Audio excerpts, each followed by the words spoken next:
Sa ngalan ng Ama at ng Anak at ng Espiritu Santo. Amen.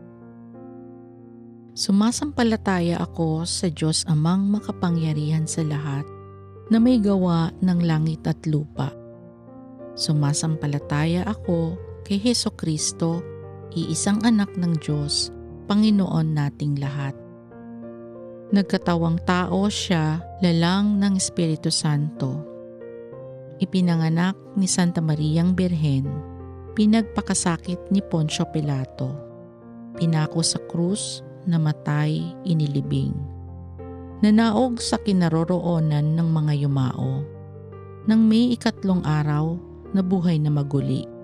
Umakyat sa langit, naluluklok sa kanan ng Diyos Amang makapangyarihan sa lahat.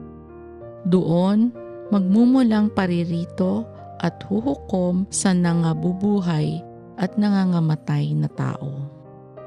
Sumasampalataya naman ako sa Diyos Espiritu Santo, sa banal na simbahang Katolika, sa kasamahan ng mga banal, sa kapatawaran ng mga kasalanan, sa pagkabuhay na muli ng nangamatay na tao, at sa buhay na walang hanggan. Amen. Ama namin, sumasalangit ka, sambahin ang ngalan mo, mapasa amin ang kaharian mo. Sundin ang loob mo dito sa lupa para nang sa langit. Bigyan mo kami ngayon ng aming kakanin sa araw-araw at patawarin mo kami sa aming mga sala para nang pagpapatawad namin sa mga nagkakasala sa amin. Huwag mo kaming ipahintulot sa tukso at iadya mo kami sa lahat ng masama. Amen. Aba, Ginoong Maria, napupuno ka ng grasya, ang Panginoong Diyos ay sumasayo. Bukod kang pinagpala sa babaeng lahat at pinagpala naman ang iyong anak na si Jesus.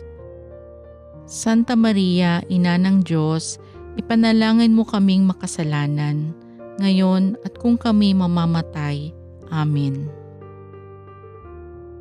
Luwalhati sa Ama, sa Anak, at sa Espiritu Santo, kapara noong unang-una, ngayon, magpasawalang hanggang.